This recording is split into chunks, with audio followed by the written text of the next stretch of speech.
الاعداد ديال الاعمال اللي ما تسجلها البنيت هذه، الله يرحمها الله يوسع عليها والله يصبر الام ديالها والعائله ديالها.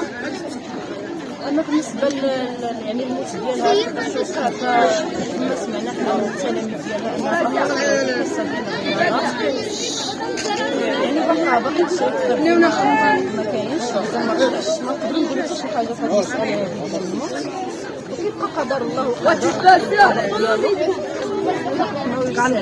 يعني كحادث وقع لي انا ولدي يعني تقريبا شي شهر الحادث حتى هو في القصه ديال الرياضه عنده الزاد ديالو. المشكل اللي لقيت انا هو ان ما كاينش المنتوجات ولا البرودويات ديال التعقيم ما كاينش، لان الجمعيه الرياضيه انا نعاودكم فاش دخلت انا ولدي طايح مضروب ديالو ديال يعني كان كيدير رياضه هذاك التجديد هذاك الكتاب ديال الحديد. عيطوا لي جيت انا قلت لهم ما عيطوش لومبيلونس ما دايرينش يعني التعقيمات هما من الدرجه واش عيطوا لومبيلونس ما كاينش فيكس مسدود عليه. واش عقمتوا له بعدا هذا الجرح هذا اللي هو راه صداق يتعقم شاريين الاستاذ ديالو قال لي راه شاريين الجمعيه الرياضيه شاريين يعني هذوك المسائل ديال التعقيم يعني ولدي بقى حتى هو هنايا ما كانش تعقيم نفس المؤسسه ما كانش لومبيلونس. كان النهار ديال الجمعه اللي بحال يعني بحال النهار ديال البارح اللي ماتت فيه البنت ما الاتصال يعني بين الدراج اللي كان بعيد يعني شنو غيديري ولدي انا لومبيلونس اللي كيعيطوا من الطابلات ديال الموظفين يعني ما استجابوش.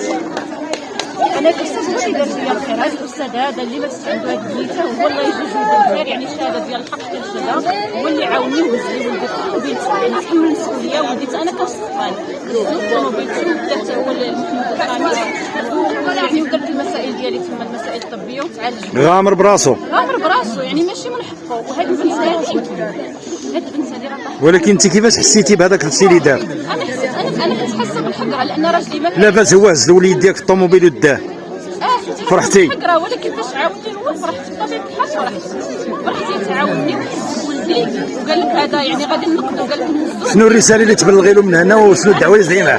كنشكرو الاستاذ العالي راه هو اللي وقع مع الاسف وقع عنده هذا الحادث ديال هذه البنت وماتت يعني جزاه الله راه الاطباء كيموتوا لهم الوليدات في يديهم يعني امر الله.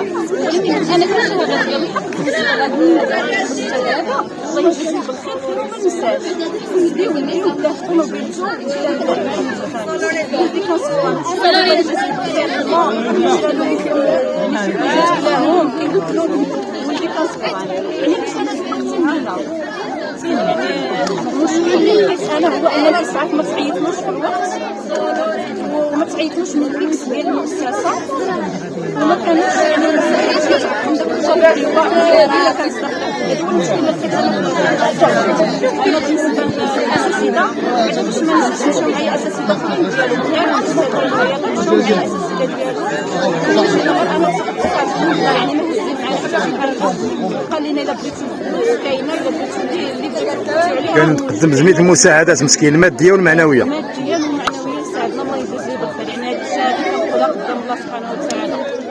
شكرا والله يرحمه ويسعدك. بارك